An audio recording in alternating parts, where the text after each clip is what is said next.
Okay.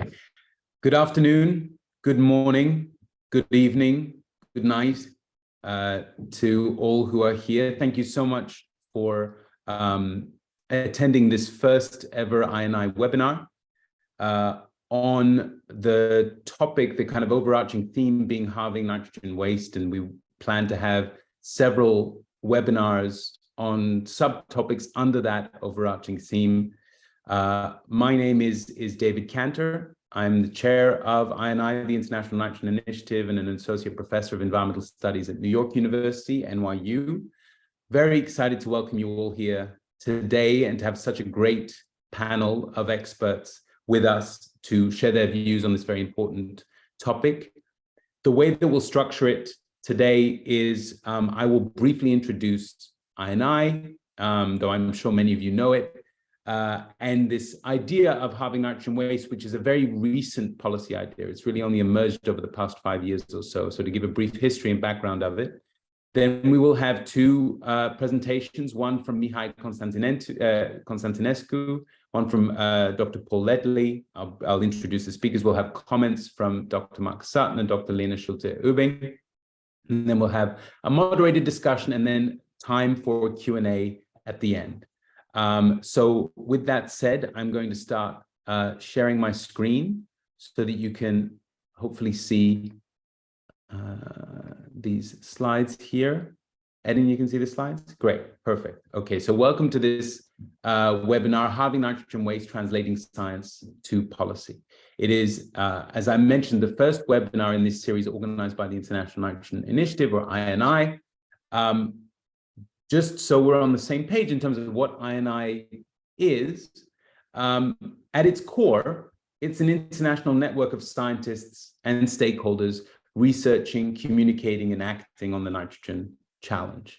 It has been around for 25 years, and its core mission really is to work towards a world that can optimize reactive nitrogen's beneficial role in agricultural production and global food security, while also minimizing reactive nitrogen's negative effects on human health and the environment from agriculture and energy production, residue management, and other human activities. And in terms specifically of the activities that we engage in, we promote the latest scientific and policy relevant research. We provide a forum and catalyst for interdisciplinary research. We support multi-stakeholder engagement for the development of evidence-based policies for sustainable nitrogen management. And we coordinate regional efforts to improve nitrogen management from local to global scales. I should say that kind of the governance structure of I&I is a steering committee with a chair and then 7 regional directors and deputy directors, each representing major continents and regions. So North America, South America, Africa, Europe, East Asia, South Asia, and Oceania. I don't think I'm forgetting anyone. And then we have specialist members as well, made up of former chairs of I&I and links to relevant projects. Obviously, many of you know I&I primarily through its role as host of these triennial conferences, these I&I nitrogen conferences. And I'm excited to remind or announce for those of you that don't know that the next nitrogen conference will be in New Delhi in India, the first week of February, the 5th to the 8th of February, 2024 in New Delhi in India. You should have received or may have received word of this. If not, please let me know. And also Raghuram, who is one of the chief organizers of it, as well as Umesh Kulsretha, who are the organizers of that conference in India. So I hope to see many of you there in February of next year. So just to give then a brief sense of what this halving nitrogen waste target is, it actually started, and I'm going to toot my own horn a little bit here in the sense that it started in a conference room at my university, in NYU, New York University. You may see some familiar faces here. We were about 20 of us in a beige drab conference room in January of 2018 in New York, a great time of year to visit that city, not cold or windy at all. And it was a meeting on developing new scenarios for nitrogen. in line with existing scenarios around climate and more broadly kind of social and socioeconomic change related to the environment. And part of our discussion during those few days was whether, in addition to developing scenarios, kind of ranging from best case to worst case scenarios related to nitrogen, whether we might think about developing a target, an aspirational target for the world to aim towards, akin to the 1.5 or 2 degree target for climate. And that's where this idea of halving nitrogen waste, halving nitrogen losses to the environment from all sectors came about. And just to give a very brief then timeline, probably incomplete as well. So we had this workshop in January of 2018. In October of 2019, in Sri Lanka, there was the Colombo Declaration, which was sponsored and organized by the government of Sri Lanka, as well as the UN Environment Programme and others, and was the first time in a kind of official intergovernmental document and declaration, the aspiration to halve nitrogen waste by 2030. I believe that declaration now has over 20 signatories. Less than 6 months later, there was the first UNEA, the UN Environment Assembly, which is the primary environmental decision-making body of the United Nations, had their first resolution on nitrogen, which outlined both the threat of nitrogen pollution and the need for potential government and international action on it. The EU Farm to Fork strategy was released soon thereafter, and the 4 pillars of that strategy, which include targets related to pesticides and organic farming and use of microbials, also included the goal of halving nutrient losses to the environment by 2030 and reducing synthetic fertilizer use by 20% by 2030. In March of 22, there was another UNEA resolution which called for national action plans. It called on nitrogen, and it called for countries to significantly reduce their nitrogen losses to the environment.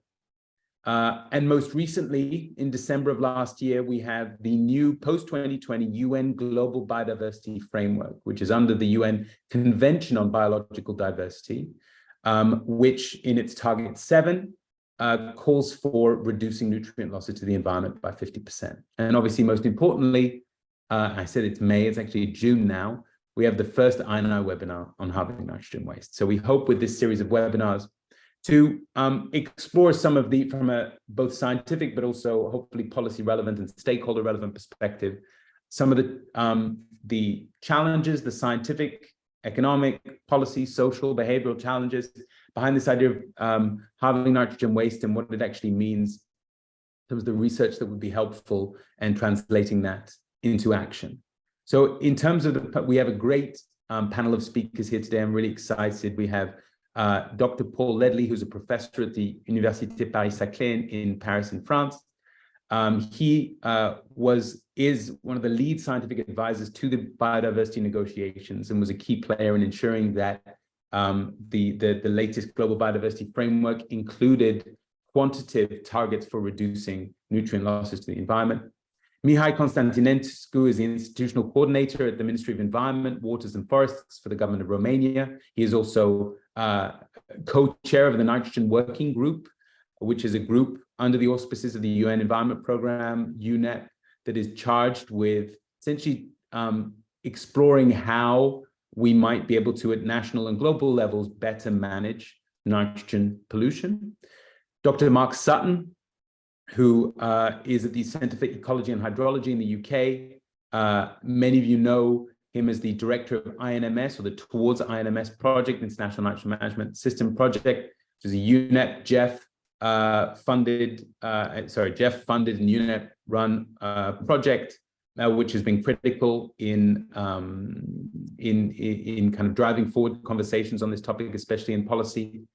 And Dr. Lena Schulte-Uebbing, who's a scientist at the Netherlands Environmental Assessment Agency, has been a pioneer a scientific pioneer in developing better our understanding of regional planetary boundaries for nitrogen, and a very thoughtful expert on this topic. So I'm very excited that we have these 4 speakers today. In terms of how we will go, as I mentioned, Mihai Constantinescu will first present for 15 minutes, then Dr. Paul Leadley. Then we will have comments from Mark and Lena, and then a broader discussion, which will also lead to a Q&A. Thanks. I will stop sharing my screen now. Thank you all again for being here. Really appreciate it. And we will now go to Mihai Constantinescu. Please, Mihai, you have the floor.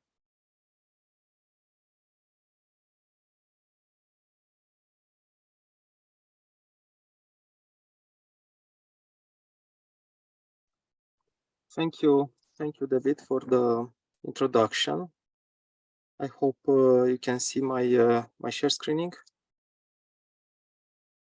So I will start by presenting the number of countries that join our working group.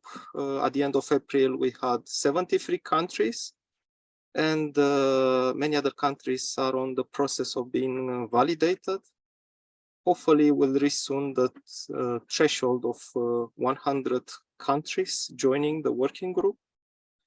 As you may see, we are representing already in this working group. We have the representation of the major regions of the globe, with a very high interest from African and Asian region. A few words about the working group.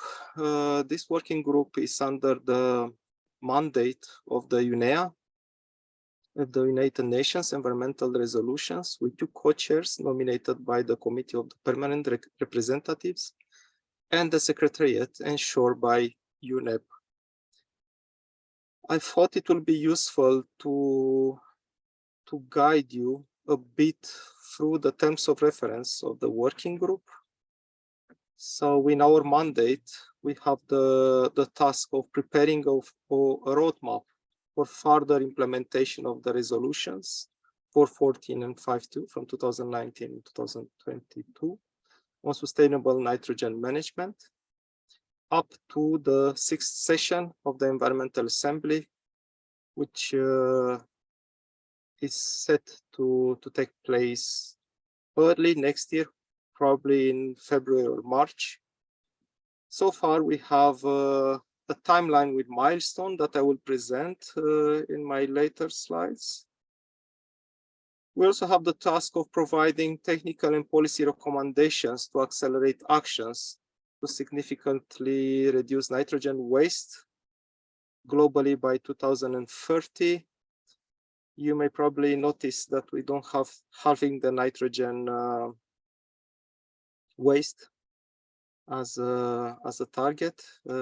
Probably it was thought maybe a bit too ambitious at that moment, at the last resolution, but this is something to be discussed and to see if the member states are having the ambitions to move forward.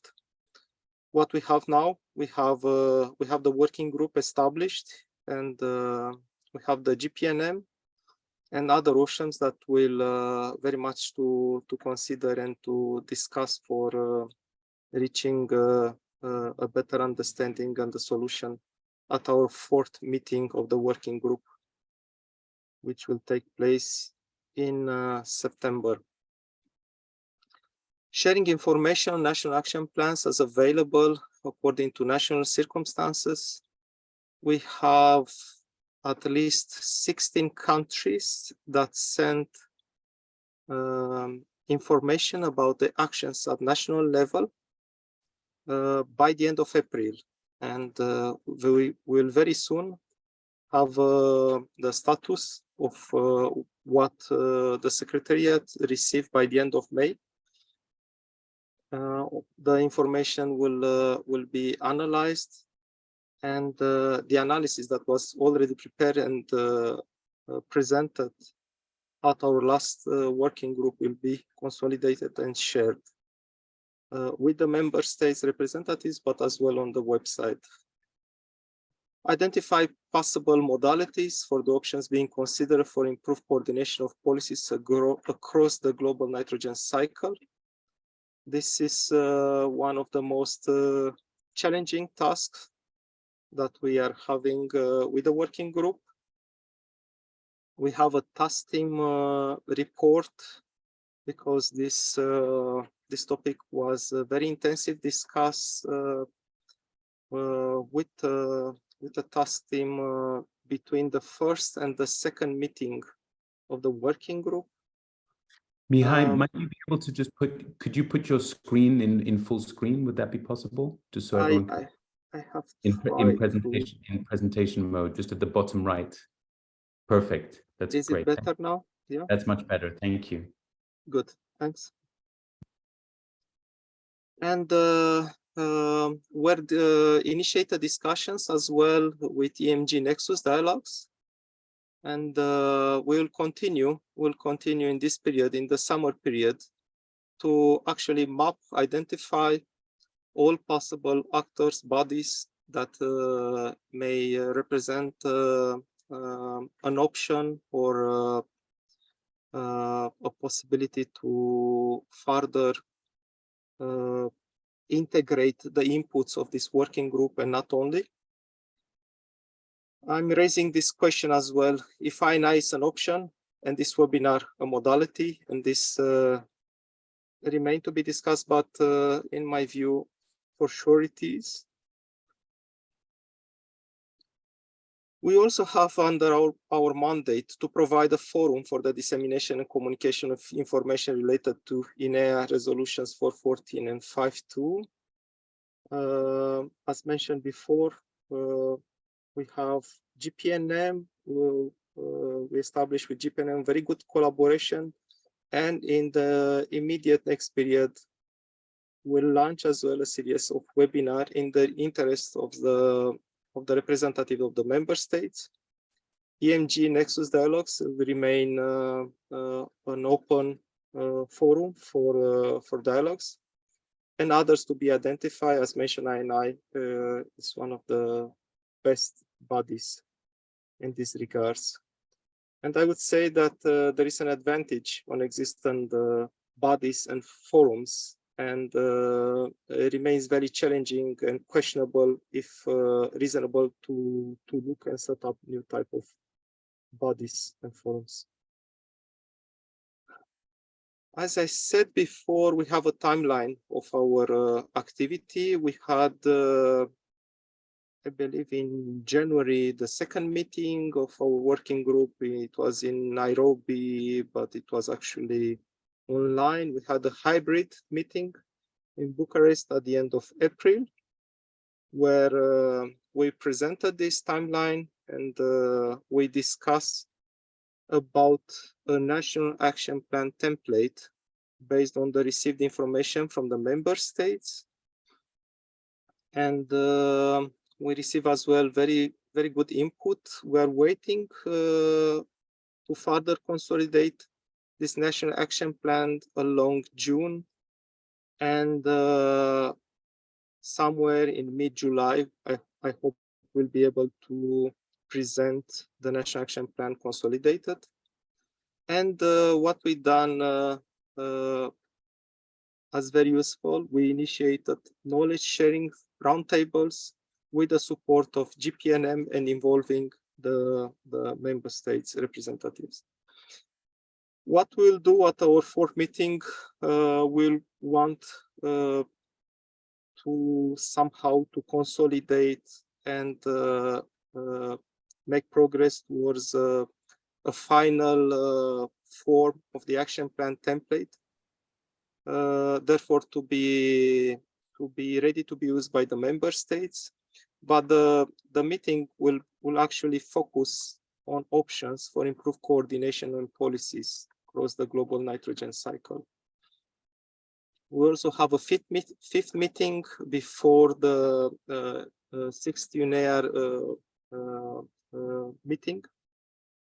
And we have here in the timeline January, February, but we also consider that it may be the case to have a meeting even early November or first half of December.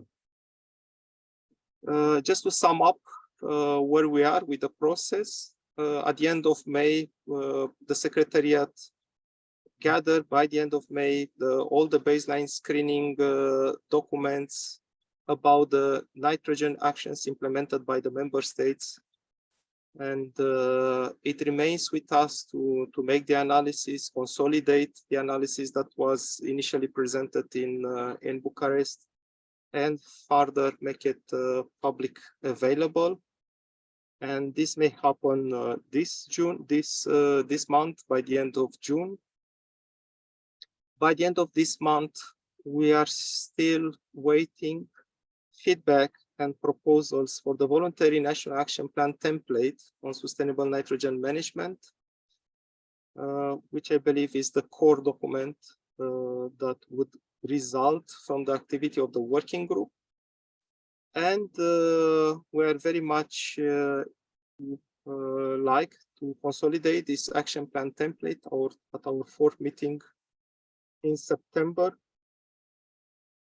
Nevertheless, the focus of the next working group on nitrogen will be on improved coordination of policies across the nitrogen cycle and modalities to do so. And this topic will receive the most of the time budget of our next meeting. Before ending, I would like to go through a few challenges as feedback from the meetings that we have, and what we believe is important to share with you. Well, one of the challenges is to encourage progress in the countries with already a strong nitrogen sustainable management, like the EU member states. And it will be important to go deeper to see what are the top priorities in these countries, and how and up to what level nitrogen use efficiency can be increased without losing production or productivity, or will add more cost to the production. And it will be important as well to check and to promote the appetite of these countries for doing more. On the other hand, we have countries where fertilizers are still they still need to increase the level of fertilizers, and how the need of increasing the use of fertilizers is accommodated to the global aim of halving the nitrogen waste is one of the important topics. What are the top priorities for these countries in terms of nitrogen use? Again, it's something that we should put into the discussions. And nevertheless, what and how sustainable are the subsidies for agriculture? Because this is maybe the biggest temptation in these countries. There are other key challenges that we see from the perspective of the nitrogen working group. One of them is to revitalize GPNM, because we identified the GPNM one of the important tools to gather various actors and to actually offer the forum for raising questions and receive answers on nitrogen from different perspectives. To further integrate scientific community and other stakeholders in the process, in the working group activities. This is again a challenge that we need to look at. And nevertheless, we have to look as well at the local research in less developed countries, because this is a topic raised by many countries, and it's mostly needed. To promote an effective policy coordination at international level between various international bodies. This is something that we are already started to work, and We are working these days at identification, initiation, dialogue, and establish the terms of collaboration with different other bodies. So actually preparing the next working group meeting. Thank you. Thank you so much, Mihai. That was a great overview of your work and the challenges that you face, and many questions. I apologize. Mark reminded me that my timeline was a bit off in the sense that the first UNEA resolution was not in 2020, March 2020, but in March of 2019. So it did precede the Colombo Declaration. So thank you for that clarification. So now I want to give the floor to Professor Paul Leadley at the University of Paris-Saclay, who, as I mentioned, was a lead scientific advisor in the negotiations for a new global biodiversity framework, which has targets ranging from setting aside land for nature to reducing plastics and financing, and well, not reducing financing, increasing financing to address those targets. And most importantly, for our purposes, targets around nutrient losses. And he was an important actor there. And so I'm really glad that he's able to talk to us about that process and the experience of developing these targets. So Paul, the floor is yours. Great. So thanks to the organizers for having invited me to speak about this. And so as David said, I'm going to be talking about the work that we did as a group of scientists on Target 7 of the post-2020 Global Biodiversity Framework of the Convention on Biological Diversity. And before I get into the nuts and bolts of this work that we did for the Convention on Biological Diversity in support of the negotiations of the Global Biodiversity Framework, that I'm going to abbreviate as GBF from now on, I just want to give a little bit of background on the process and what the Global Biodiversity Framework is for those people who don't really know it. So next slide, please. So the Global Biodiversity Framework is part of what happened at the negotiations of the COP15 in Montreal in December 2022. And it's a set of goals for 2050 and then very specific targets for 2030 that lay out how we're going to get to a better future for biodiversity. And this starts with a very broad vision for 2050 and then has a number of goals to be achieved by 2050. So that's quite a ways away. And then next slide, please.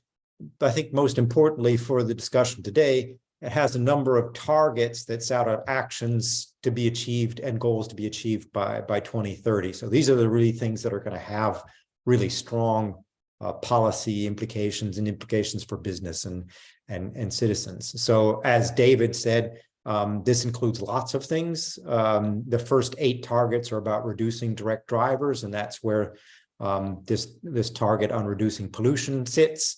And as David said, it includes things like protecting 30% of the planet or restoring 30% of degraded ecosystems, but also importantly, other targets around sustainable agriculture, and a key one that was just talked about earlier about reforming subsidies. So a huge goal of reducing harmful subsidies for biodiversity by $500 billion per year. And probably one of the most contested targets, which is to a certain extent related to what we're talking about, is how developing countries can actually try and implement these things. And so there is a commitment, not up to the hopes of developing countries, but there's a commitment to make financial flows from developed to developing countries. Next slide, please. And so, as David said, this occurred in a broader framework of work that the scientific community was doing in trying to support negotiations of the Global Biodiversity Framework. And that was coordinated by myself, but also a number of other people who participated in this organizing team, mostly belonging to those organizations that you see at the bottom, which are international science organizations, Biodiscovery, which is part of Future Earth, and GeoBon, which is the global observing system for biodiversity. Next slide, please. And so I'm not going to go through this whole timeline, but starting in 2020, we initiated scientific work that was specifically targeted at providing scientific support for negotiations of the global biodiversity framework. And you can see on your right here a number of the documents that we put together. They're available on the GeoBond website at the link that you see there. But these were actually information documents that were provided to governments to help better understand the science behind the negotiations. And you can see a list of the science briefs that we prepared to support those negotiations at the bottom of the slide. Next slide, please. So going into COP15, things were tense. We had a draft of the Global Biodiversity Framework that was a mess. What I'm showing you here is the cleaned up version of the draft going into the COP15. I'm not showing the hugely messy version with all the different options, which is several paragraphs long about what actually was being negotiated. What our work was based on was the initial proposition that was made for the pollution target. And this included, to our great and pleasant surprise, reducing nutrient loss to the environment by at least half. So what's the problem? If that's what was going into the COP15, what was the problem? Next slide, please. Well, so it had some really strong support from some countries and regions, and that's especially true for the European Union because they were already in the midst of setting or had already set their farm to fork strategy, which was to reduce nutrient loss to the environment by 50%. So that was all good and well for them, and they wanted to push that target very strongly. But there were a number of countries, and I picked India here, but actually it was a fairly large number of countries who had very strong opposition to a nutrient pollution target, period, and especially a numerical target. They even said in their opening remarks, if there is a numerical nutrient pollution target, we're not going to sign on to the GBF. It was a red line for them starting negotiations. So that really set the tone for the discussions around this pollution target, which were extremely difficult. One of the more difficult discussions of targets during COP15. And there are a number of reasons why the discussion was difficult, and some related to scientific issues. So one of the first issues, and David has already alluded to this, is that there's a tendency to conflate fertilizer use with reducing nutrients lost to the environment. Of course, reducing fertilizer use is part of reducing nutrients lost to the environment, but it's only part of the story. And so people were reading having nutrient loss to the environment by half as having fertilizer use. A second thing that was and related is that there was a lack of a broader view of nutrient pollution other than fertilizer. So there was an assumption on a lot of parties that the only thing that we were talking about was fertilizer and not other forms of sources of nutrient pollution. As the previous speaker raised, there were concerns about translating global numerical objectives directly to national objectives. And I'll get back to that, essentially making the same comment that he did. And perhaps most importantly, fears that reductions in fertilizer use would lead to problems with food security, especially at the time that we're negotiating this in the context of impacts of the war in Ukraine. Next slide, please. So what did we try and do as a group of scientists? Is we tried to lay out the foundations for why having nutrient and nitrogen loss to the environment actually makes sense, and what's the scientific background for that. So first of all, a bunch of general statements, that is that pollution is a major driver of biodiversity loss. Second, that reducing pollution is not just a biodiversity issue, it's also about ecosystem services, it's also about human health, it's also about climate change. So while it is important for biodiversity, we need to remember that we're trying to do this for lots of things. Third, that measures to reduce pollution need to be adapted to local contexts. And I think that that's one of the big failures of what happened in Montreal, was there was not enough discussion of this.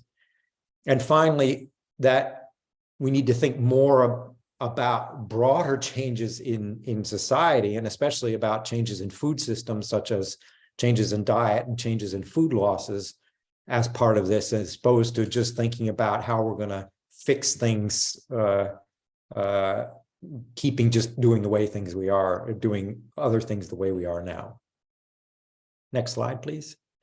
So, specifically focusing on nutrients, what did we have to say? So we pulled together best evidence that we could, and most of that shows that setting that target, having that target, is technically feasible. And it's nice that some of these things had already been done in the past. So there was already international policy that had been agreed to that was coherent with this having nitrogen loss to the environment.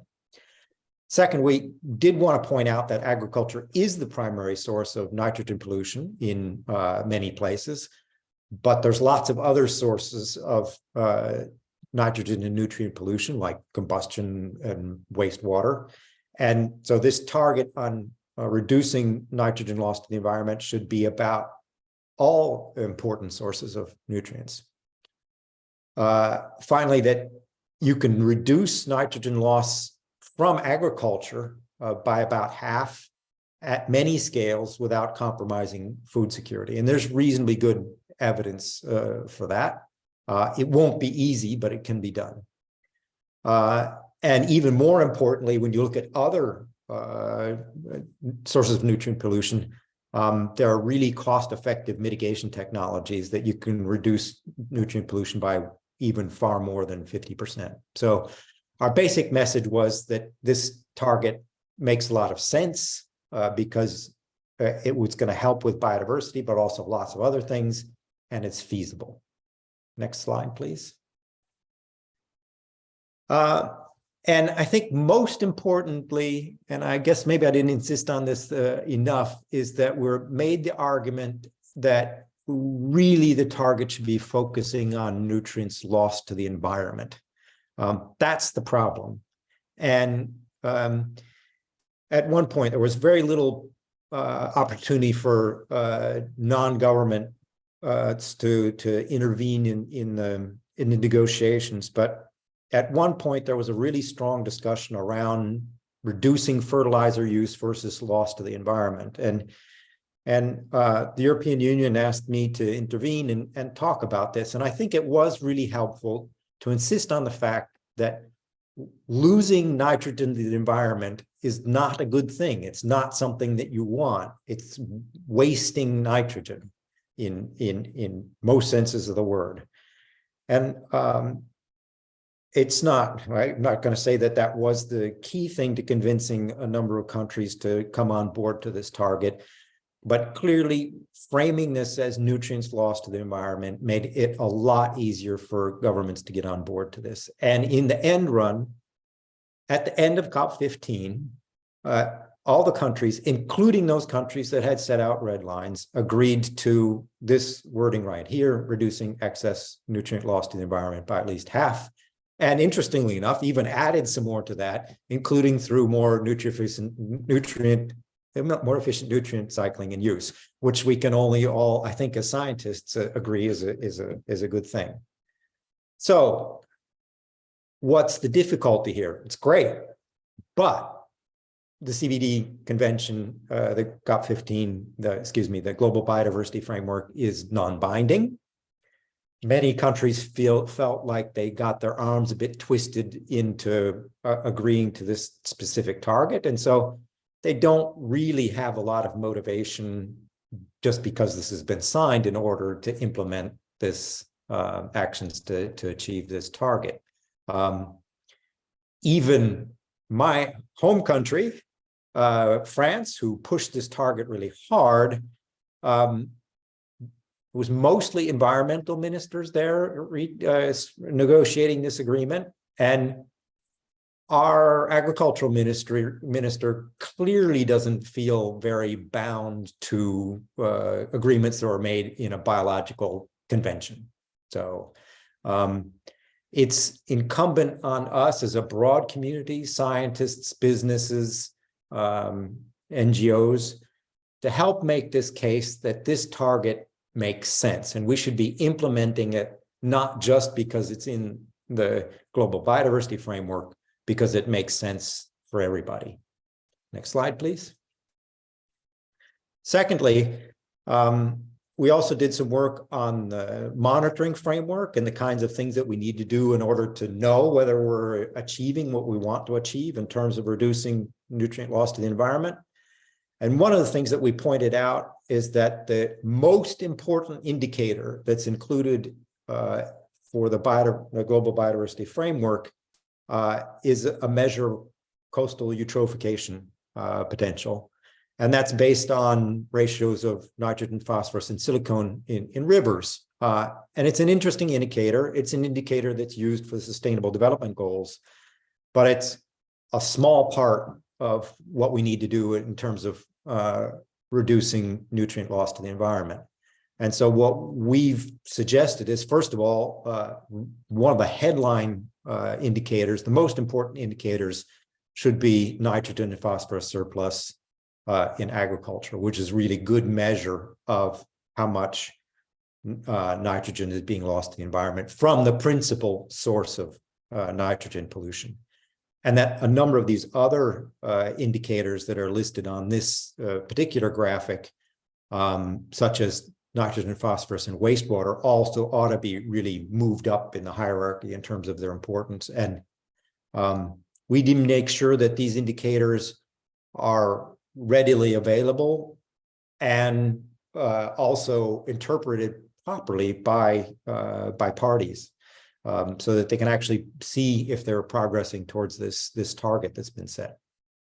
And the last comment will be on next slide on something that's already been raised as an issue about setting national targets. And I think this is one of the bigger failures of the discussions in Montreal, is that many countries didn't leave there knowing how, most countries didn't leave there knowing how they were going to actually implement these targets at national levels. And it's already been said, some countries have extremely high nutrient surpluses like China and the Netherlands, and they can clearly have great opportunities for reducing nitrogen losses from agriculture. But in other countries, you're actually getting nutrient mining from soils because there's actually not enough fertilizer going onto those soils. And we need to think about how we can avoid that soil degradation through increasing fertilizer use, and that actually increase nutrient loss to the environment in those countries. So how can we as a community actually help think through this debate? And I think Lena might actually be in a really good position to speak about this, because scenarios and models at global scales and at regional scales can really help inform how you might actually go about achieving these goals at national scales. Next slide, please. Just to say, I think, thank you. Perfect. Thank you so much, Paul, for that really fascinating insight into genuinely where the interface of the science and the politics, and how science can help guide policy, and both the opportunities that provides, but also the limits of that, and the so it just really fascinating, and also I think holds some really important lessons as we start, as this nitrogen working group's work moves forward and other efforts move forward, how we can both coordinate and learn from efforts across international and national experiences. So thank you.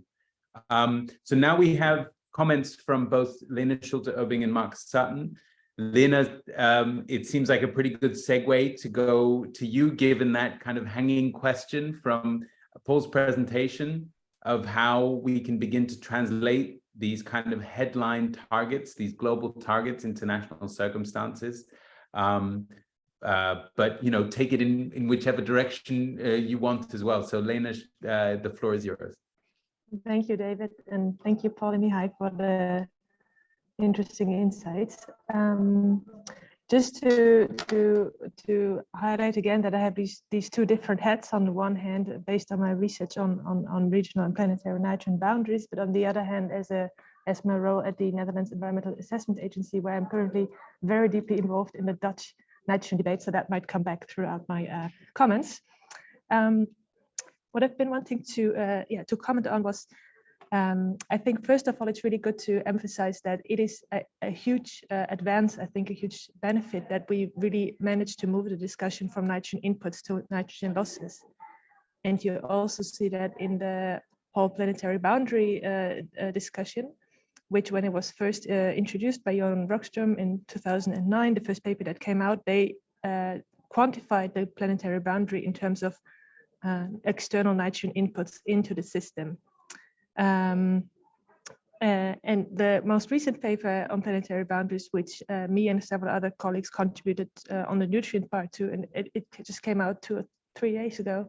There we actually quantify the planetary boundary for nitrogen in terms of a nitrogen surplus, which is similar to the nitrogen waste idea. So I think because that's really where we have to focus our attention on, not necessarily reducing inputs into the system, but making sure that at the end of the pipe, we mitigate losses. Sorry. The second aspect that I wanted to mention is that we only talked about nitrogen so far, but of course the interesting thing about nitrogen is that it comes in so many shapes and forms, and that when you define targets, it's also crucial to look at what kind of nitrogen issues play at a certain region, and what element, is it ammonia, is it nitrate, or is it other forms of nitrogen that you need to focus on. So for example, here in the Netherlands, reducing ammonia emissions to avoid deposition on terrestrial ecosystems is a huge thing. In Germany, just a neighboring country, in the policy discussion, nitrate in groundwater is much more prominent. So that's really interesting. And traditionally, one of the risks with nitrogen is that if you try to mitigate one certain pathway of nitrogen losses to the environment, for example, in the Netherlands, farmers switched from surface application of manure to manure injection to reduce ammonia emissions, but that often leads to the increase in the losses of another form of nitrogen, for example, in that case, nitrate and nitrous oxide. So that's what we call pollution swapping.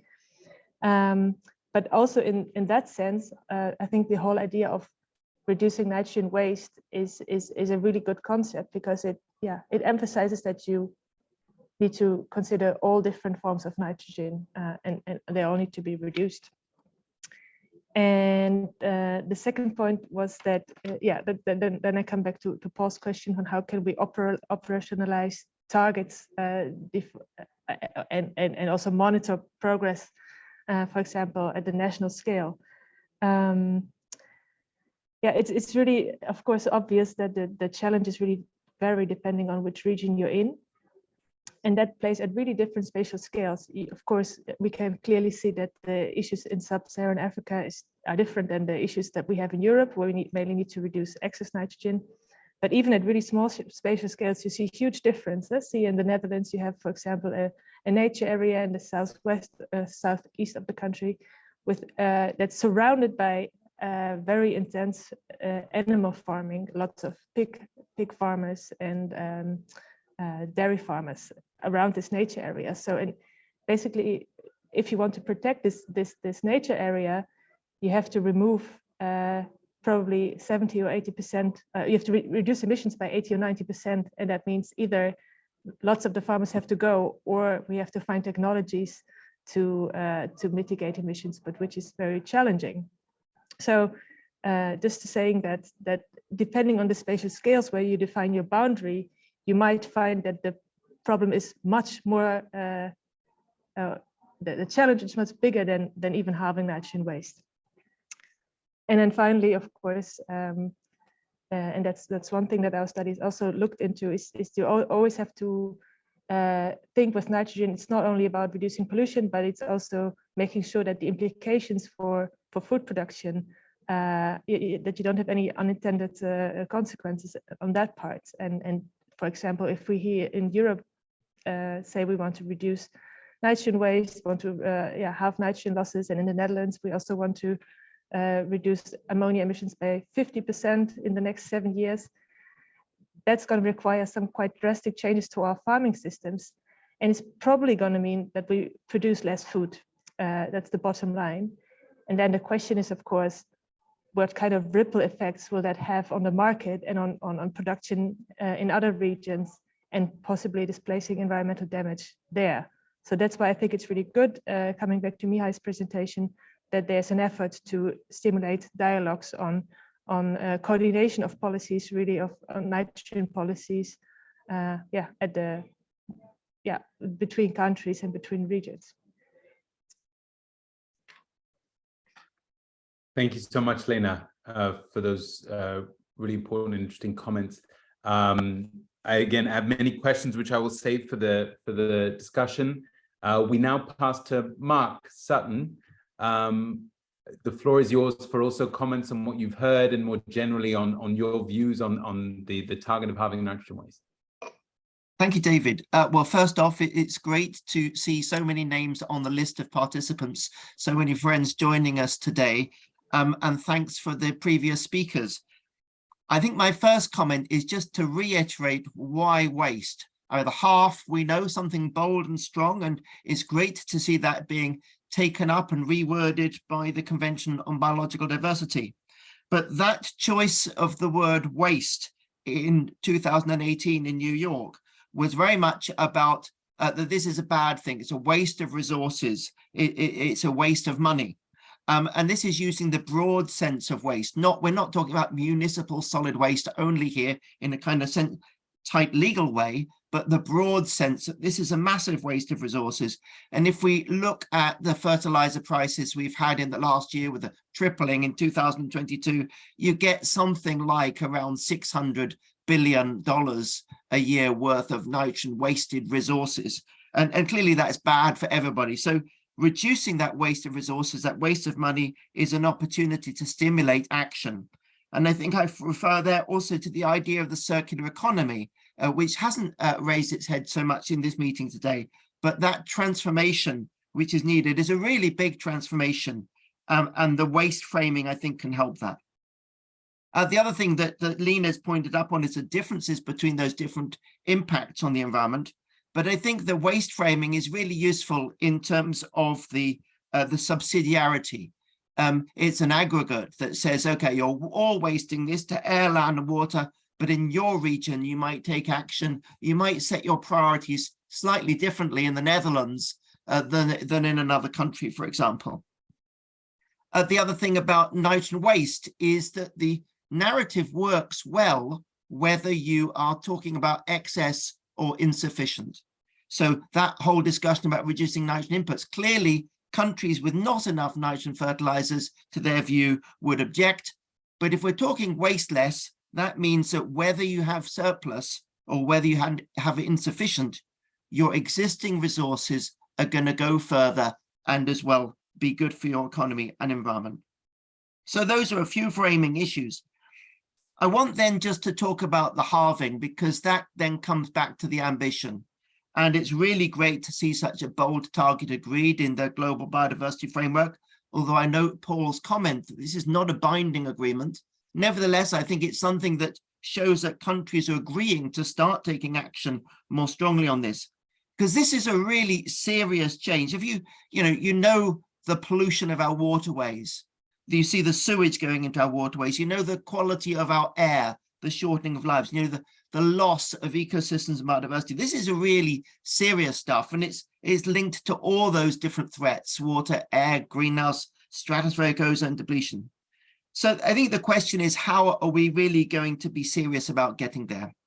And that's where we come back to some of the points that Mihai has raised about this work of the United Nations Environment Programme's Working Group on Nitrogen.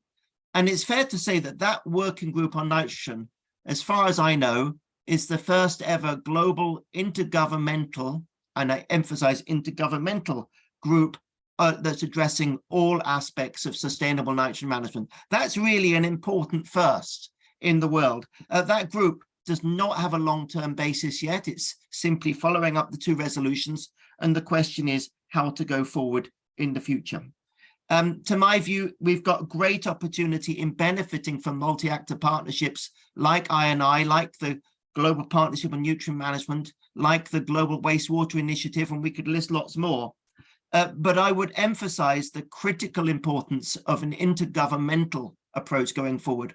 Why is that? Well, we all know, I think, about the idea of the tragedy of the commons. Actors benefit from full use of exploitation, but we share the costs. That's the role of governments of bringing together a societal approach. Now, moving forward, we have this discussion about 4 options: a status quo, 1 intergovernmental process leads, a new nitrogen convention, or some sort of coordination or cooperation mechanism. I think I would emphasize the last of those, building on existing, but the bottom line is it needs to be intergovernmental, and that's the challenge moving forward. And I think it's fair to say that if we have a stronger intergovernmental approach that brings together biodiversity, air quality, climate, all of these issues with the member states, that's really going to be also strengthening and feeding back to our multi-actor networks. So with that, I simply say this is a massive challenge ahead, but it's great to have this call, and it's great to celebrate, I think, this week on this call, the agreement from the Global Biodiversity Framework. Thank you so much, Mark. Now, let me just do this so we're all on there. Thank you. This was a really great range of talks and comments, just highlighting policy advances and the role of science in solidifying them, and kind of the choice of scientific terms to inform policymaking. One thing that's clear both in the work of the Nitrogen Working Group and in the Biodiversity Convention is that the means of implementation or operationalization is through these national action plans. I was wondering, both Mihai and Paul, if you can speak to what you anticipate, going into those national action plans. And then, given that a significant portion of the attendees here today are part of the scientific community, what you see the role of the scientific community in helping to inform the development of effective national action plans. Mihai, go ahead. Yeah, thank you, David. Well, I may start with the need of raising the awareness. I could notice in the last working group meetings that the level of awareness on nitrogen is still low at policy level.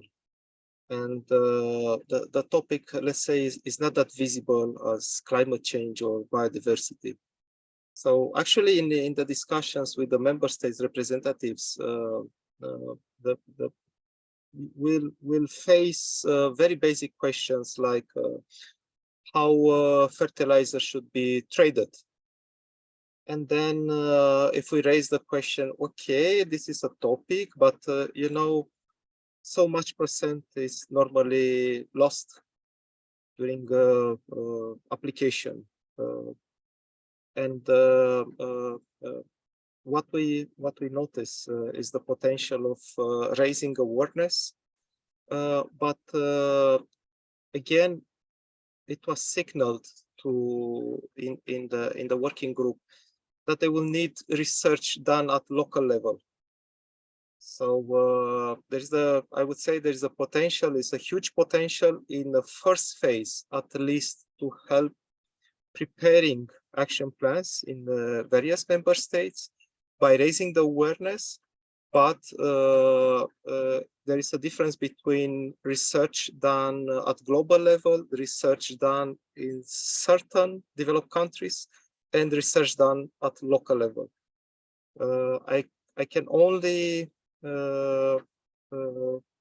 promote the idea of having joint research with involving the scientific community that already done this type of research at international level, and as well in collaboration with different representatives of research institutes in different regions of the world. I think this is what is needed. to raise awareness in different countries to start initiating actions. I would say that there is limited appetite for the countries to initiate actions and legal provisions based on studies done in other countries, and without a strong research outcome at the local level. Thank you. Thank you, Mihai. Paul. Yeah, you're on mute. Unmute myself. To follow up on that, I can't insist more on exactly what Mihai has just said.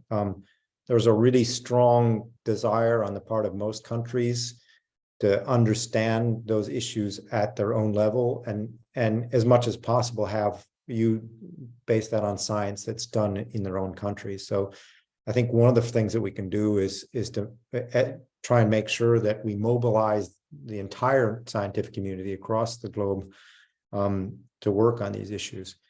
Very specifically from the Convention on Biodiversity standpoint, what happens now is these goals get translated into what are called National Biodiversity Strategic Action Plans.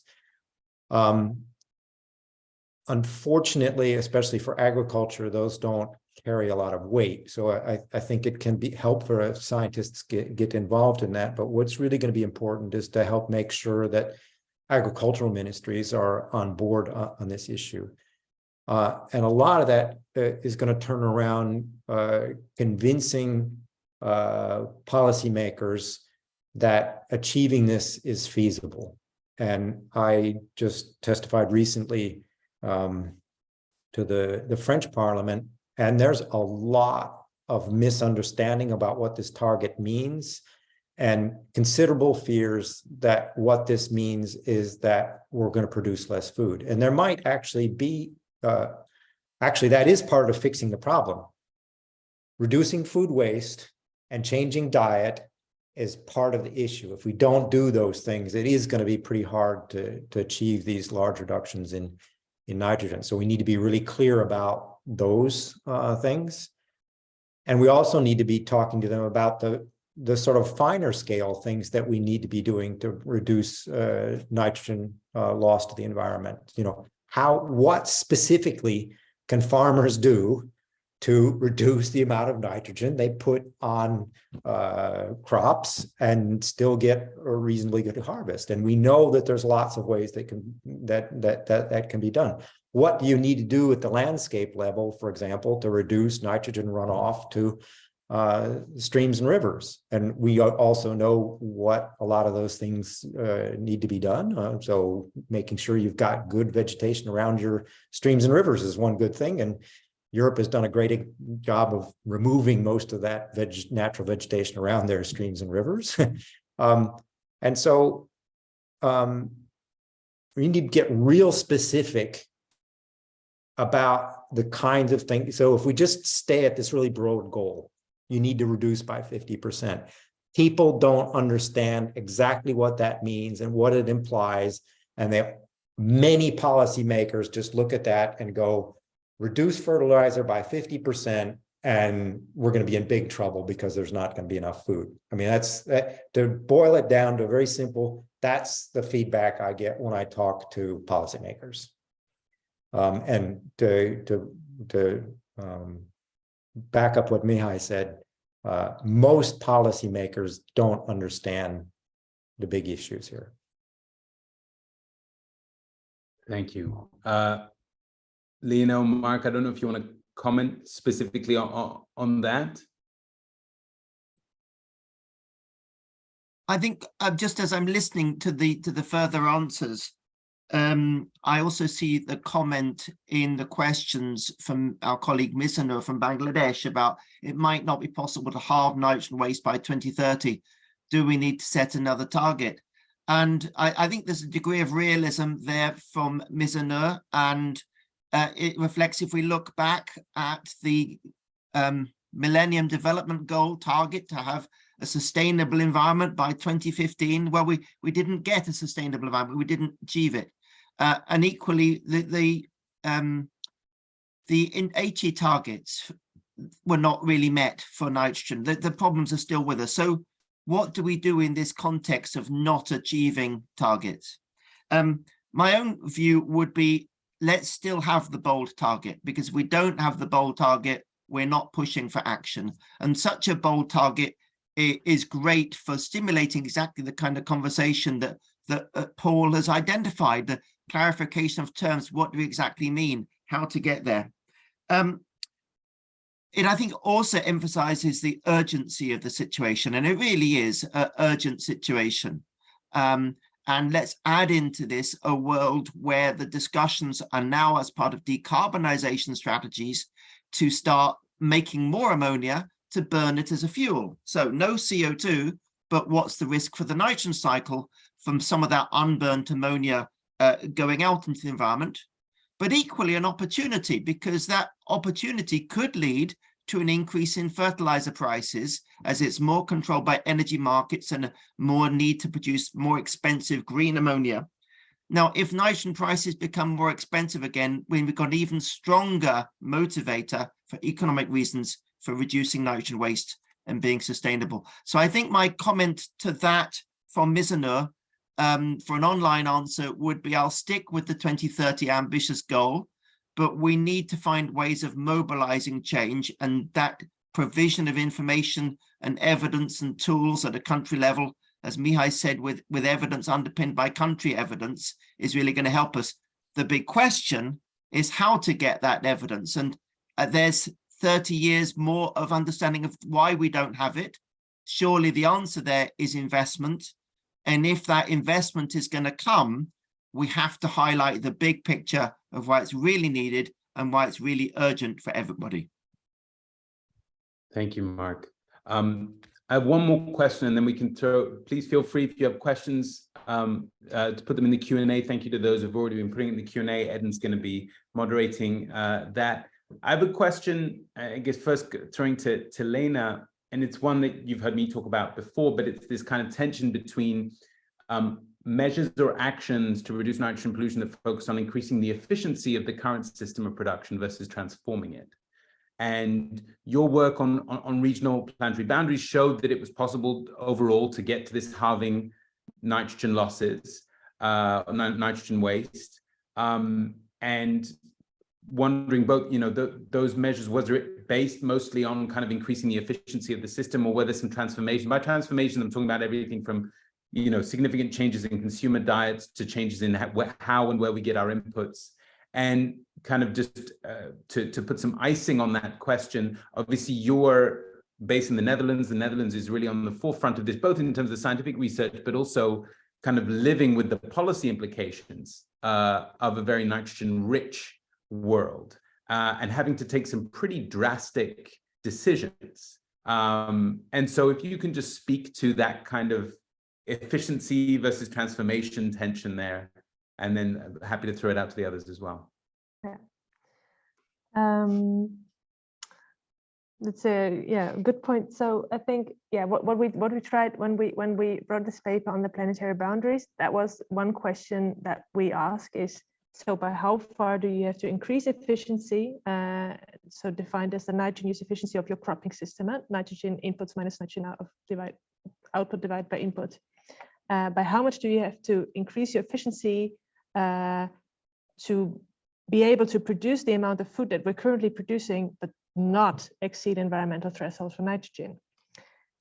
And then we first did these calculations, and we were kind of a little bit shocked at the because the level that we found that was really high. In some regions, obviously, it was even more than 90%, 95%. But even at the global average, I think it was 82 or something like that, 84%, which kind of sends a message that this is going to be really hard if you're just going to try to solve it with agronomic measures in the current food system.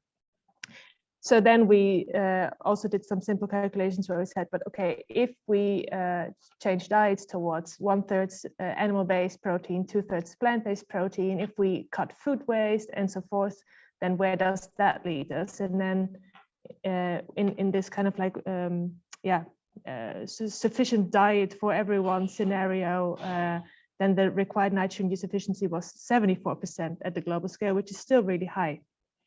And in the Netherlands, at a much smaller scale, we have the same problem. I mean, we are a big exporter of agricultural products, especially animal products, meat and dairy. And we just produce all this protein on a very small surface.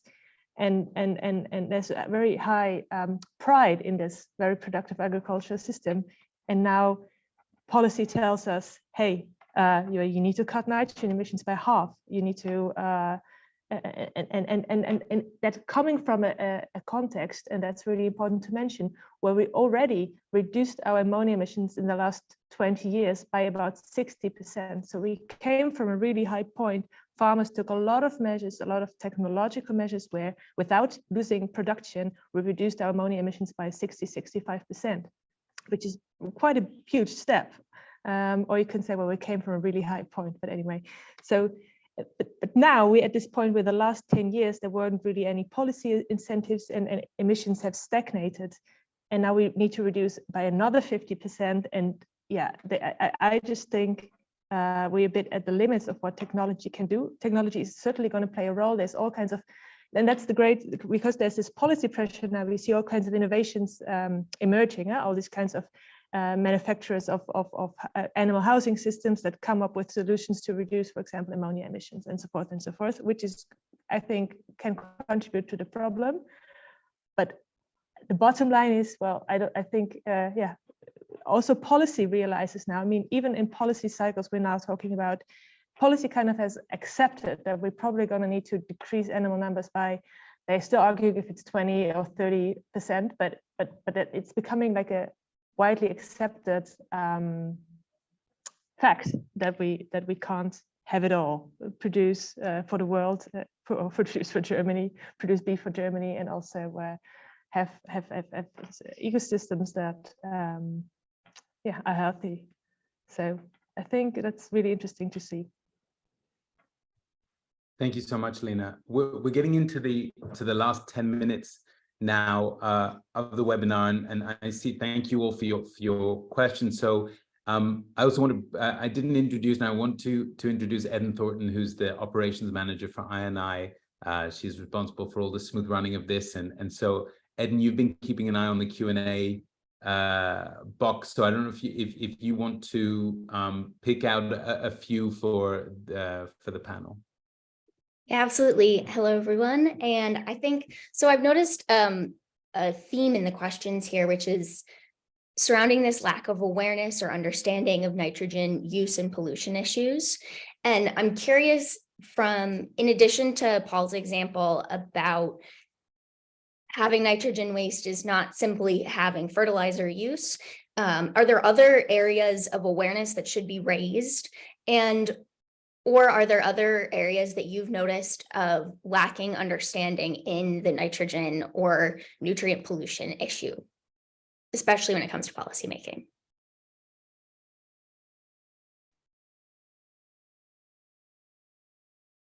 I'm happy. I will just briefly say before opening it up. I mean, one thing that makes nitrogen both an exciting opportunity, but challenging, at least to get the wheels turning, is that, and this is where this intergovernmental coordination mechanism, it could be important, is that many international agreements, if not most international environmental agreements, have some authority over nitrogen pollution, whether it be the the conventional long-range boundary air pollution and its targets related to NOx and ammonia, whether it's the Paris Climate Agreement and the UN Framework Convention on Climate Change and its links to N2O, the Montreal Protocol, potentially control N2O as an ozone-depleting substance. We've heard about the Convention on Biological Diversity. So you have a range of different environmental agreements that all have authority over nitrogen. And so you also have to raise awareness in each of those issues, right? To zero in on the climate agreement as one example, carbon dioxide obviously has sucked all the oxygen out of the room for the past few decades. And I would say in the past, really only 2-3 years, methane has come to the fore as an important issue, but nitrous oxide has really yet to have its day, even though it's 5 to 6% of global greenhouse gas emissions. And so there is a need to increase awareness across all of these major environmental agreements. Anyway, that was just one aspect of awareness raising that I wanted to highlight. I don't know if any of the other panelists. So I'd like to get back to something that Lena said, and I think that there's a lack of understanding of just how widespread nitrogen pollution issues are. In France, for example, issues around nitrogen pollution tend to focus on pollution of drinking water and algal blooms on coasts. And I think most decision makers don't understand that it's also a huge problem for biodiversity and terrestrial ecosystems. They don't understand that nitrogen's falling onto France in rain and dry deposition, or that it's the third most important greenhouse gas. And I think one of the most important things is to really help policymakers, but also the public, understand just how widespread these impacts are, and that they're not just on the few things that people tend to focus on. Can I just add to that? Yeah, I think that we really need also kind of like a more emblematic image for the nitrogen problem, just like the polar bear for climate change. And I totally agree what Paul's saying. I think there's so few people, even here in the Netherlands, who really understand the kinds of problem that nitrogen causes. I mean, one really, I find striking example is that now here we're seeing young birds whose bones and eggshells are so fragile because they lack the micronutrients from the soil, because of all the micronutrients have leached from the soil after decades of acidification from nitrogen. So now these birds, these young birds, they just die because their bones break. I think that's a very strong image, but we need these kinds of images, I think, if we want to raise awareness. Edin, were there other questions you wanted to? I see there have been several since we started as well. I think there's another general theme emerging here about the importance of local or differentiated issues with nutrient pollution and how they might come up. So I'm wondering if anybody has recommendations about how an individual who's interested in changing policy in their local sphere would go about reaching policymakers and best advocating those differentiated or local issues that they notice coming up in their context. Mark or Mihai, I don't know if you want to speak to this, of kind of essentially operational, like transforming these global targets into national actions and what that actually means practically. Eric Davidson in his comment is talking about, whether it might make more sense to have very specific targets for different nitrogen compounds, for example. Yeah, I'm happy to provide a comment. And I see Eric's comment, which I think is useful. To my mind, I don't think it's a question of either or, but that there's merit in both at different scales. So the advantage of a simple, big, global, simplified statement is it's something around which, we can all harmonize. So halve nitrogen waste is a bad thing. Let's make substantial progress. Whether we achieve 46% or 51%, if we got anywhere close to that, nobody's going to complain. But you're quite right.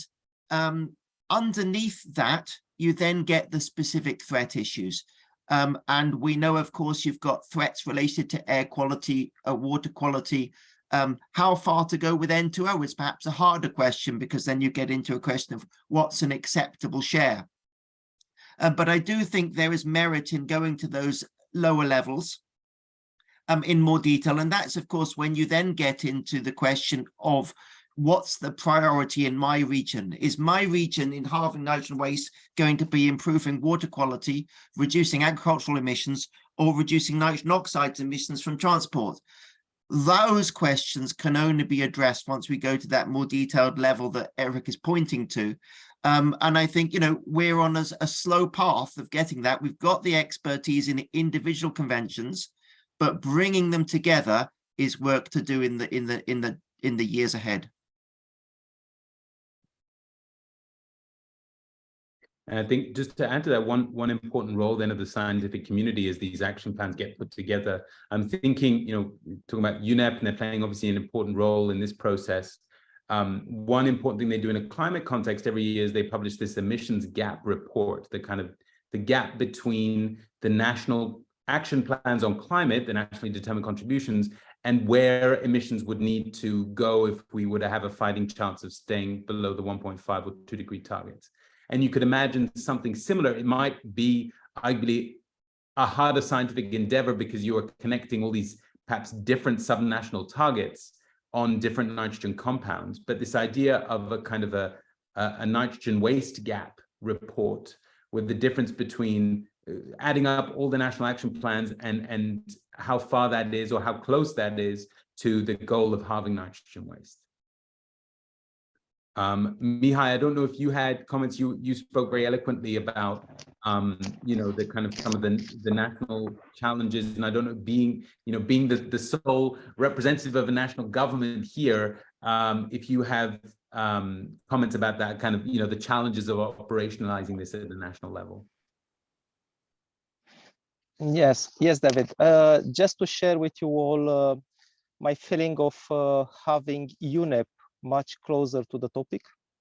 UNEP got involved technically in and has the ambition of moving the topic further. And I think this is something very useful because the member states actually will respond much better if this kind of call on awareness is coming from UNEP. And then again, because the working group it has now a critical weight. It is getting to 100 member states. Well, I believe it's the first time when the member states is actually taking the signal from the research up to the policy level. So in real terms, at global level, at policy level, we are at the beginning. Irrespective and with clear recognitions of the countries that done a very good progress. But globally thinking and looking, now is the moment when member states together stayed at the same table and discuss on how to do better through these national action plans. And having UNEP on its side, I think it's a plus, because this is the process is done under the umbrella of UNEP. The question is how to go with the awareness at a lower level and how to involve society, simple persons. How can we do this? Because awareness, we can think on awareness at the level of policy, but we know that policy is linked with politicians, and politicians are responding to the population. And how can we move this process of awareness at society level? It remains one of the challenges. But we can think the other way around: how to link society to our process, to include it to include society's responses and opinions in our process. And this is something that we still have to work on. Thank you so much, Mihai, for those final words. I'm aware that we're getting close to time. We have a minute left. So we'll wrap up here. Just two things. One, a reminder that the next INI conference will be next February in New Delhi in India. And just watch this space. If you got an invitation to this webinar, you will almost certainly also know more when things are ready to launch for that, in terms of a website and opening for abstracts and a program, etc. And this is the first, we hope, for this webinar series, this is the first of several, probably have one every 3 months or so around the theme of halving nitrogen waste.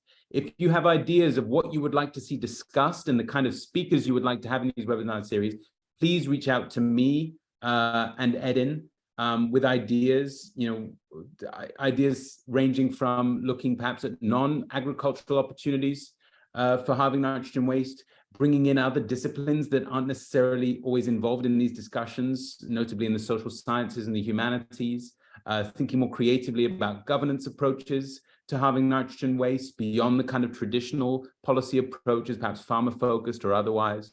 But if there are any ideas that you would like to see discussed in this webinar series, please reach out to us. This is the time to do it. Thank you all so much for attending. I apologize for the little hiccup before I'm going to take it up with NYU, but we really appreciate it. Thank you for the great questions, and also an immense thank you again to our amazing panelists for such a rich and informative discussion. So thank you, and we hope to see you all soon. Okay, bye everyone. Yes.